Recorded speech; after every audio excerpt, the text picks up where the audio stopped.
Are you interested to know more about Cuba, its people, from someone directly from Cuba? Stay tuned for this episode of Spearlift.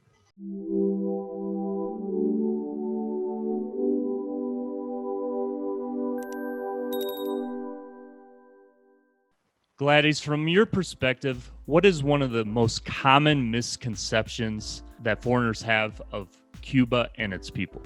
Well, I think that people have this idea of Cuba being medical, the way the Cuban government sells propaganda about Cuba is by saying that Cuba is una ciencia médica, like a medical emporium, that plus the population doesn't have to pay money to the hospitals or the doctors, that everything is just fantastic, that everything is state of the art. It's a misconception, and that the Cuban people are very happy with their government. That is the biggest misconception. The Cuban people have become slaves, second and third class citizens. And basically, it's a system in which the military and the people that have high positions in the Communist Party are the only ones that have access to good food, tourist facilities, international travel. But the Cuban people, which is 99% of the population, they cannot. For almost 50 years, the Cuban people have an apartheid, and they were not allowed to use their tourist facilities. The Cuban people could not enter the hotels. They could not travel outside Cuba. They could not have a passport. Some people are not free. That's the biggest misconception. The people outside Cuba think that the people of Cuba are free to live a free life like people in Mexico and many other countries. And I'm interested, Gladys, you now live in the U.S., so let's talk a little bit about your journey. So why did you leave Cuba? When did you leave Cuba? And what is it that drove you to move to the United States? I grew up, I lived in the countryside. I was a country girl, and went to university in Havana. When I finished university, just during university and by working in Cuba the first few years after graduating, I just realized there's no future for me. In Cuba, you cannot buy a house, you cannot rent a house. I left in 1992. There was a big hope in young people like me, I was 24 at the time, that the reforms of the Soviet Union, the economic reforms and the separation and the collapse of the wall would bring reforms in Cuba.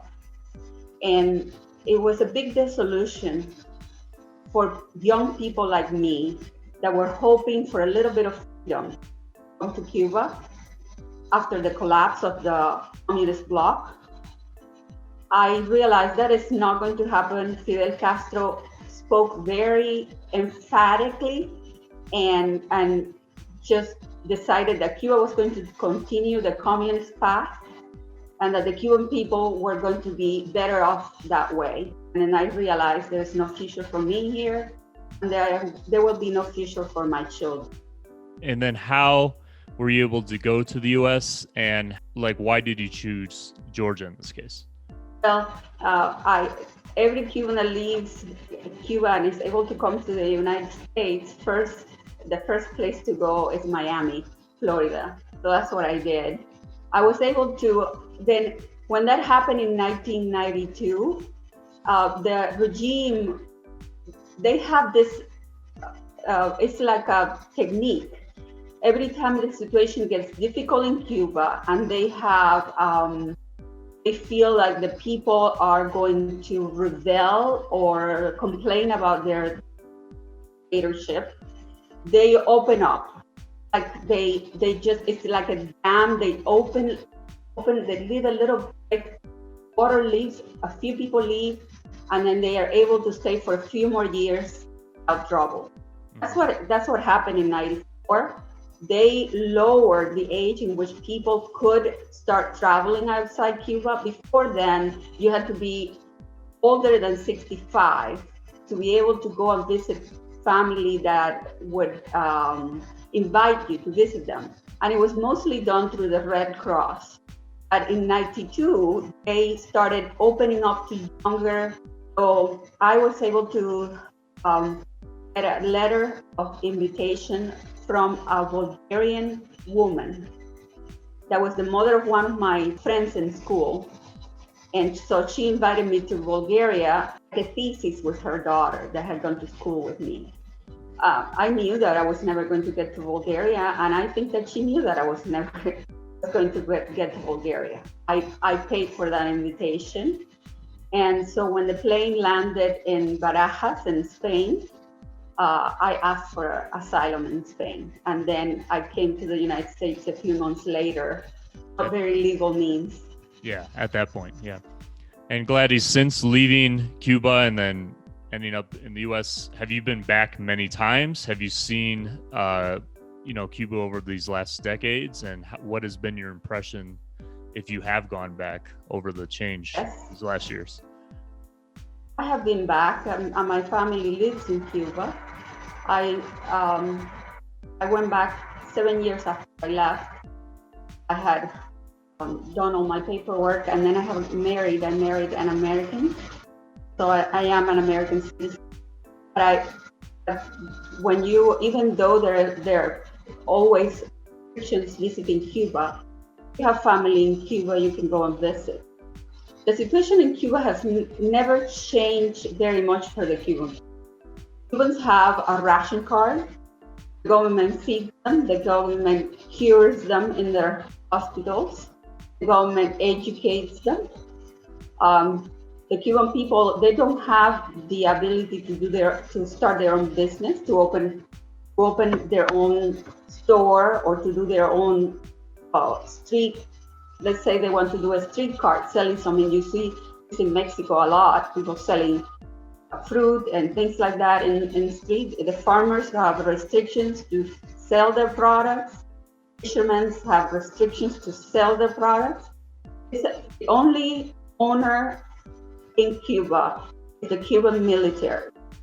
And they allow a few places. They starting in 10 years ago, they started allowing a few home restaurants where, let's say here in my home, I just cook and I put a few tables and I sell what I cook to the people that come and buy it. But how could a person have a restaurant? There is a ration card. There are no places where you can go and buy food to cook in your restaurant, to sell things in your stores. Everything is controlled by the government. Everything goes through the Cuban military. They're the ones that own the bank accounts, and they purchase products in stores that are only, products can only be bought with dollars. The Cuban people are paid in pesos. So in order to have dollars, you have to depend on a family member that have left Cuba that send you the dollars. 10% of that money gets taken away once it gets into the country by the government. And then the rest of the money is exchanged with a currency that doesn't really have any value, and it's just to purchase those stores. And regular Cuban people that do not have anybody that have left, and just like Mexican people that lived in the US, they send remittances to their families in Mexico. The Cuban people have lived, the ones that live a little more comfortable lives are the ones that family members that have left, unfortunately. It seems to me, Gladys, that you're describing that people are very limited in the way in which they can purchase products, types of services, etc., through this rationing sort of system. How is it, in your opinion, on the psychology of the people there when they see people like foreigners come and then bring dollars or whatever other currency and are free to spend however they want in Havana or whatever other place, and then its own people can't do that? How is the psychology and impact Well, on it? imagine this is a very difficult thing for the people that live in Cuba. The people that live in Cuba, we have been called by the regime, we have been called traitors, we have been called maggots, terrible words. They have told the Cuban people that we are the enemies of the revolution because we have deserted the country. But then they turn around and all the military and the upper echelons of the Communist Party in Cuba lives rich millionaire life that we bring back our family members. The Cuban people feel betrayed. And the Cuban people, for the first time in 62 years, have said, we don't want this system anymore. This is being basically a repudiation of leftist ideas all over the world. Cuba was used as an example of what a government could do for their people. And with this rebellion on the 11th June, the Cuban people have exposed how cruel the government is to its people. And imagine if you are a young person that is going to the school and is being told that the revolution is advance your life, make your life better, and make you a professional or give you a better way of living, and that the person that is leaving the country, that is your in school, that is your friend, that person is a traitor, that person is a maggot, is a traitor of your values. And then 7 years later, 5 years later, you see those people coming back into the country. And they're the only ones that can go to a hotel. They're the ones that can buy in stores that you cannot buy. They get access to restaurants you cannot go to. They can invite their families to go on a trip and pay with dollars or whatever currency that they replace the dollars with. And so it's like a slap in the face of the Cubans that have been, if not supportive, at least silent against, for the and have stood up for the propaganda of the Cuban Communist Party. It's very sad because the people that have been loyal to the Communist Party just realize that they are being betrayed.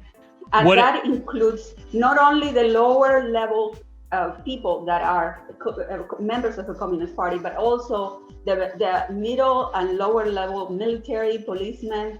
They go through the same problems that the rest. Money is only left for the 1%. Gladys, like psychologically, I'm trying to figure out how that type of structure is generally maintained, right? So in my mind, when somebody tells you, hey, we're gonna provide and promise all these things to make sure that we as a nation or we as a group or we as a society, whatever, are a cohesive unit, right? It's going to include free healthcare, it's going to include stability, it's going to include free education, etc. Like, it seems to be a very sort of a pact that's involves a lot of promise and compromise, right? So how is it then that those ways of trying to sell that or present that idea to its people, how do they think that will be the best way in which they assume everyone will be happy, right? Like, well, how do you explain the like I'm not trying to go in this in a psychoanalysis way, but I think it's important to understand that, because for me, I'm trying to imagine if someone is saying to you, we're going to give you all this, everything's going to be like this, you just gotta go with it. How is where does the part of the convincing aspect of that come into play in your minds, like based on what you hear? Well, I wasn't alive. I was born in '67, so I wasn't alive when Castro took power in '59. My mother was a teenager. The first thing that they do is you know, because we've seen leftist movements all over Latin America. We have seen them in Europe. And it's happening here in the United States. And right now, the race is being manipulated and used to divide the American people. First of all, these movements are supported and they are helped and advanced by middle class and the upper middle class. People with money and resources are the ones that they propose these kinds of leftist ideas. These movements don't come from the proletariat. They don't come from the people, the most, the working class. They're busy working, trying to make a living, doing their thing, loving their country, being religious, taking care of their families. These are movements of the middle class and up. They are the ones that are trying to change societies and their structures. The promise is a fallacy, and we have seen it over and over again. It happened. Socialist bloc didn't work. It's happening in China. It only works for the Communist Party. It's happening in Cuba. It happened in Bolivia, in Central America, Salvador, Honduras, Nicaragua, Venezuela, and Colombia is now having some issues with this type of ideology. The idea that you put every single aspect of your life in the hands of a bureaucracy that will take care of your needs for food, for healthcare, for education, and that bureaucracy is going to be loyal to you once they have all the power over your life is a lie. And whoever is believing in that is they have no idea what they're signing up for. I'm curious, Gladys, from your perspective and knowing, I don't want to overly generalize, but your general sentiment from Cuban people in general. Like I would have a generalization if I were to describe where I'm from and the people and things like that. But from your perspective and your general idea of the way you see your people from Cuba is like, what sort of inherent sort of values, what sort of things are important for people of Cuba in general as they aspire to have a certain way of life? For example, do most of the people desire to have a family? Are most of the people religious? Do they want to be entrepreneurs? I don't know. Could you give us kind of a contextualization from your opinion of how Cuban people are and what they generally desire? If you were going to describe in general the Cuban people, they are very family oriented, and I think that we have a lot in common with Mexicans in that sense. The Cuban people, they, for the most part, they meet with their family members on Sundays. They take care of their aunts, their grandmothers, their great-grandmothers, their relatives. Everybody in the extended family is considered family, it's considered close family. And also the Cuban people are, they're good people, are hard. They're not aggressive, although we come off as intense because we speak very fast. Se llama la pasión. Nada más. Oh, yes. We speak very intensely. We have eye contact. Está bien. Yeah. They're loud, and we are passionate about the things that we want to explain to others. But if you think about how much the Cuban people have put up with, they have humiliated themselves. They have been put on their knees by a government that lied to them and said that they were going to take care of their basic needs and then turn around and live lavish lives on the money of the Cuban people by taking it away from the Cuban people. I would describe Cubans as very family oriented, not as religious, because the Castro regime have been very successful at taking anybody that would believe in any sort of religion. That was prosecuted and persecuted for a long time. And now, only after 1994, Castro allowed the Pope to come and visit, and then has allowed churches to function. But you have to wonder how the government and the church have been. How much do they spy on the Cuban people? You are marked. You have to understand that the Cuban people are under constant surveillance. Not because they have cameras. The Castro regime has established a block by block surveillance on the Cuban people. We have what is called the Committees for the Defense of the Revolution. And then that committee has a person that knows everybody in the block, who lives there, how many children they have, who visits, who comes and goes from the house. And that Committee for the Defense of the Revolution, which is in every block, is a person in your block. It's tied to the security, Seguridad Nacional, the like the FBI, the equivalent to the FBI in the United States.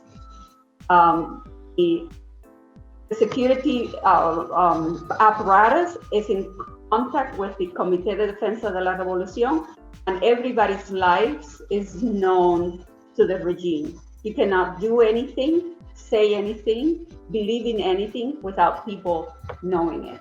For me, it sounds so striking and bizarre that when foreigners go and visit Havana and they go, to different parts of Cuba, every time I hear someone going to Cuba, it's like, oh, it was so nice, and all the old cars and the music and the girls and the cigars and blah, blah, blah. It sounds so lavish. It sounds like a paradise, So like, how in the world is it that if foreigners go and visit and they have this beautiful kind of sexy experience of Havana and the Ernest Hemingway kind of idea of it, et cetera, like, how is it that they can go there and, are treated like kings and queens, but not understand all this you're talking about? How is that even possible?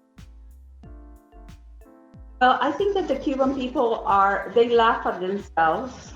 They have not really, they have taken the dictatorship that is pressed upon them with just a self, kind of making fun of themselves. They laugh at their necessities. They laugh at, and they're very friendly. And we are fascinated by anybody that comes from the outside, because it's a country that have been years.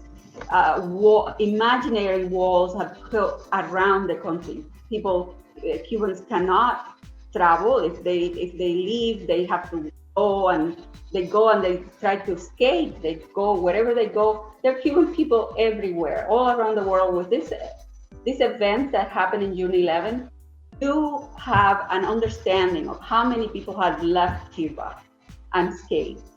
There are people protesting in the Cuban embassies all over the world: Italy, Mexico, Bolivia, Argentina, Colombia, everywhere in Europe, Germany, Switzerland, Sweden, everywhere.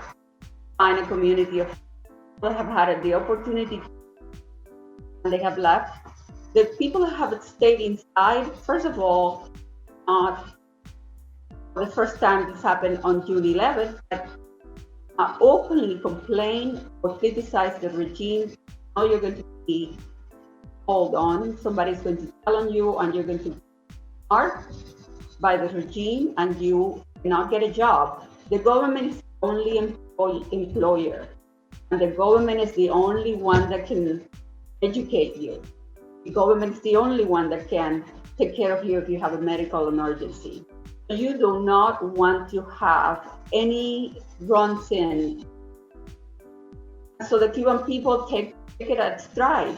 They just make fun of the situation.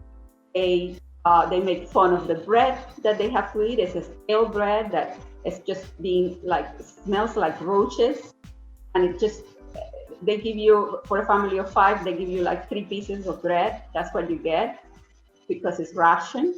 And so basically the one humiliation after another. So the way that people in Cuba can cope with this is by making fun of it, by laughing about it. And they're naturally very friendly and curious about other people. So that's why the people that visit Cuba are so, first of all, they can go anywhere that the rest of the Cubans cannot go. They have access to restaurants and hotels. And Cuban people are educated, they're friendly, they like exchange of ideas. They like to know about the exterior, or to know what's happening in the world. They're curious, they're smart. That's why people that go to Cuba, they don't bother just lifting the curtain and looking past the curtain. They go to the places that the regime allows,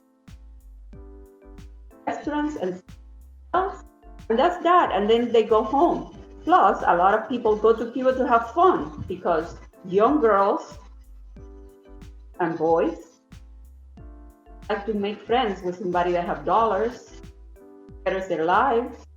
What I mean, it's a travesty. It's the same thing that happens in Thailand. Where poor people just befriend tourists, and tourists take advantage of the people's situation. Unbelievable. This is just such a mind-blowing kind of phenomena. But Devin, I have to clarify that not everybody that goes to Cuba goes in that. No, of course not. Yeah.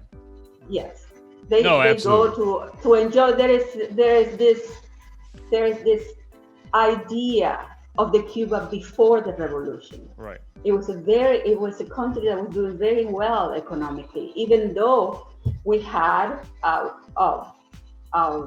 regime. We had a golpe de Estado by Batista. Batista was not a legal government. They were there. How do you say golpe de Estado in English? Golpe de Estado? Was when a regime is a military regime that doesn't follow bureaucratic rule. But Cuba was a republic that was successful. People were successful. If you look at the footage from the 1950s, you see it was a good life. It was relaxed. Yeah, right. Yes, there was poverty. I'm from the countryside. There was a lot of poverty, and there were places where there was no electricity. But it would have happened eventually without the Cuban Revolution. It would have happened naturally. Yeah. That people would have bettered their lives. Because, as we know, and it's been proven over and over again, only thing that can better human beings, exchange of ideas, freedom of speech, and open. The only thing that better human beings. Yeah, absolutely. It's just, like we have an innate ability inside of us. Not ability, I would say we have an innate desire more than anything just to express, right? I think more than anything, being human, we desire the just natural state of just expression, right? For in all facets, right? And for any of that way of it being kind of suppressed in any way really kind of contracts our internal type of energies or internal type of emotions, and that can be worse in the long run because that can lead to certain issues of anxiety and depression and many other things. So if we are being told no for something, we can't be essentially us. I mean, that is just a terrible state of being, so I just really can't imagine. And guys, this is just a fascinating conversation. I just want to ask you maybe just a couple more things. One of them is, out of curiosity, do people in Cuba, how do they see someone like Che Guevara? Like, because when you go to rock concerts in other parts of the world, or you go to, you go to some sort of shop and someone behind the counter is selling you something, you may see someone wearing this Che Guevara shirt and look so cool and, like a bad boy or a bad girl, or however you want to put that. But do people actually from Cuba see someone like him as, wow, he was a great guy who changed our country, in your opinion?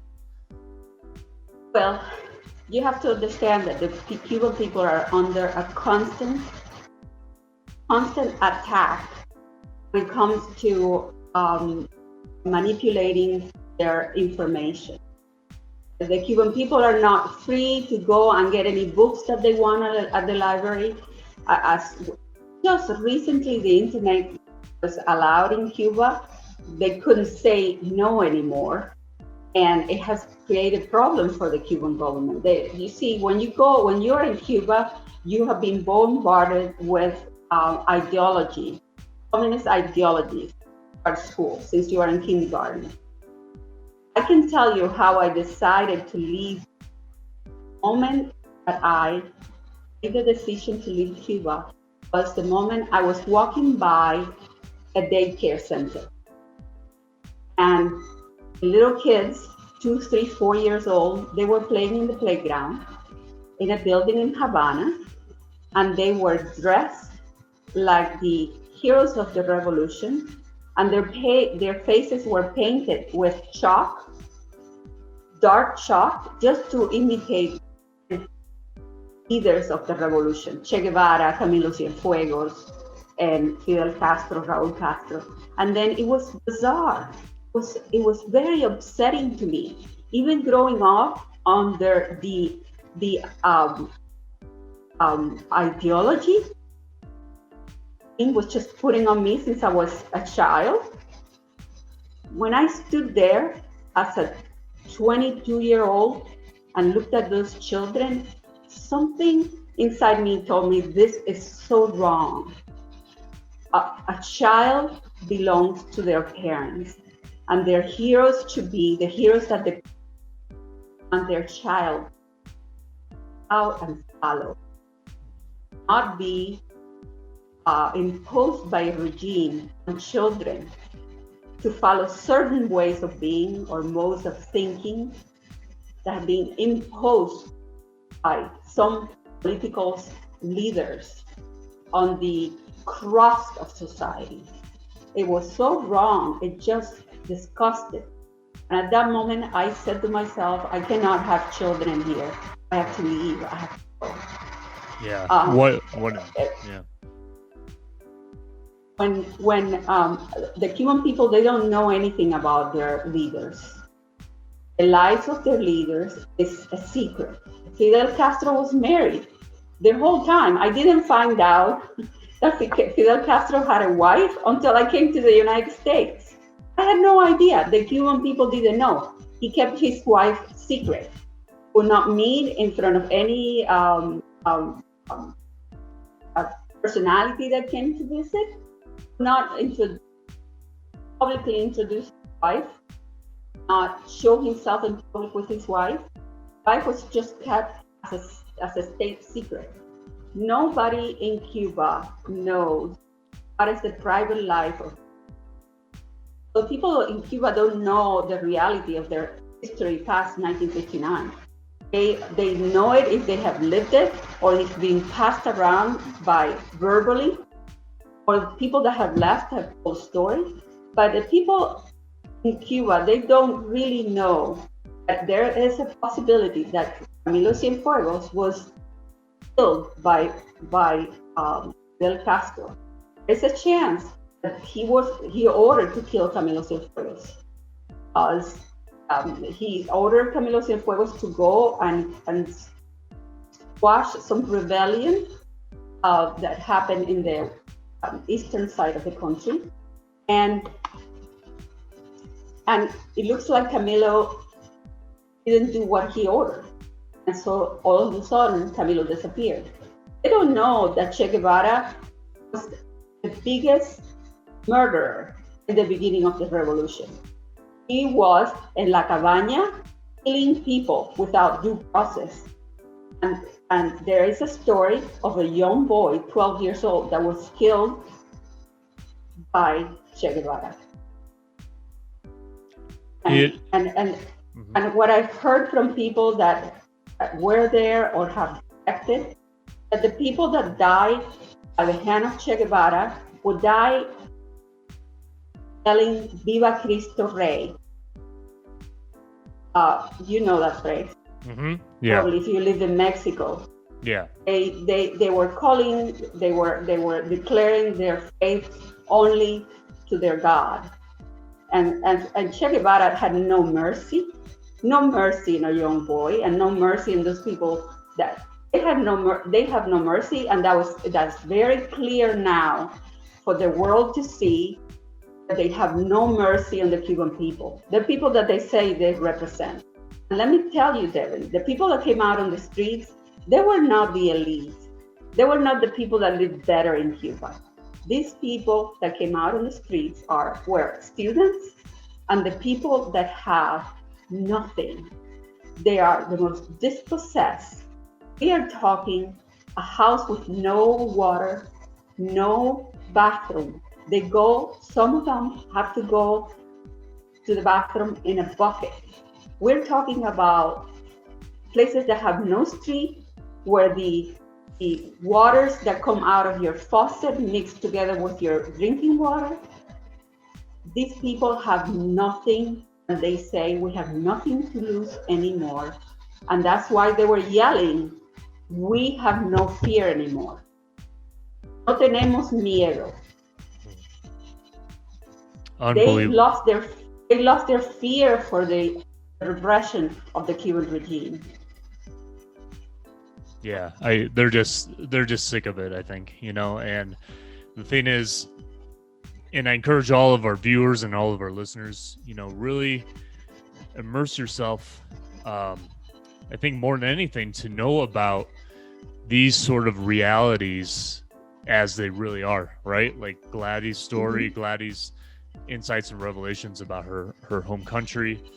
I really encourage all of our viewers and listeners, really seek out more than anything, because sometimes we just may not be exposed to the correct information, but seek out really, really good information, good sources, good insights from people who are really knowledgeable about these situations, have these experiences, and know the realities on the ground. I think more than anything, like, if you've listened to this whole episode, you should really understand that this is a real situation that Gladys is sharing, and a history that Gladys is sharing, and that we really need to do, all of us, our best, and to think a little more critically on what the world is and what it's really like, and really, be there for those who really want a true sense of freedom for their life, who want to be them, who want to be themselves, who want to,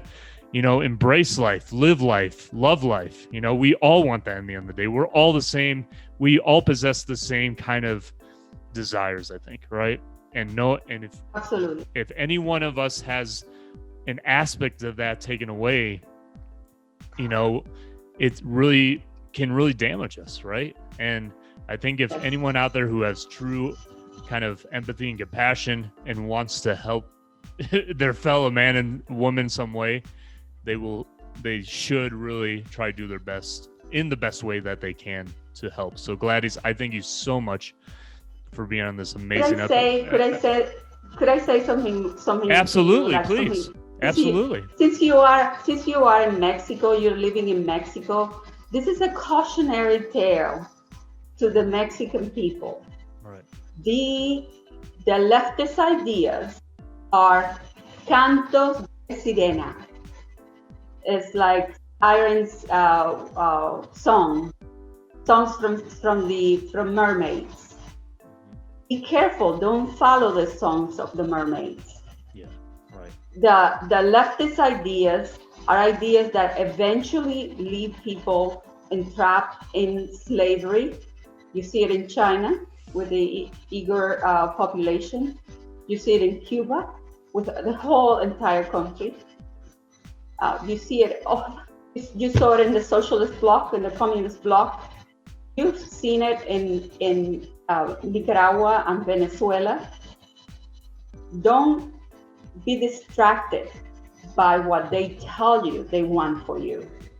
Be careful, Mexican people, because once you put your freedoms in the hands of politicians that are trying to enchant you, you may never get those freedoms back. It's a cautionary tale for anybody that is listening to me in South America, in Central America, and in the United States. Don't believe in leftist ideas. Leftist ideas are very well intended. They sound fantastic. They look good, but in reality, they lead humans to less freedom and less self-fulfillment. You end up being slaves of a minority that has all the control over you. Don't listen to the mermaid song. Be aware that they're lies, and that if you want to be free, you have to look for a better solution. Rule of law, fight discrimination and corruption. That is actually the path for the people that want to better their lives. But it's not communism and it's not socialism. Whoever is selling you these ideas, they are lying to you, because it has been proven through history that in the end up murdering people, yelling people, just like it's happening in are disappearing, or students are put in jail with no due process.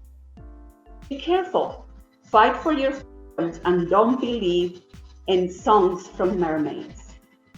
They're lying. They're trying to distract you. That's a very powerful insight and powerful statement. I think we need to really understand that and really pay attention to that. And that's a very incredible message, guys. And so I thank you so incredibly much for this conversation today, Gladys. I thank you for speaking for, also the, Cuban people, and it's amazing, really. I know people from Cuba as well, like other people, and they're great human beings. They're great. They have a beautiful culture. The cigars are great, of course. The music's fantastic. So I really thank you for sharing this very amazing conversation with our viewers and listeners, guys. Thank you so much. Thank you, Devin. Thank you very much. And we will see you all on the next... Oh, sorry. Go ahead. And viva Cuba Libre. Viva Cuba Libre, siempre, ¿verdad? Yes. Thank you so much, Gladys. And we'll see you all on the next episode. Take care, everyone.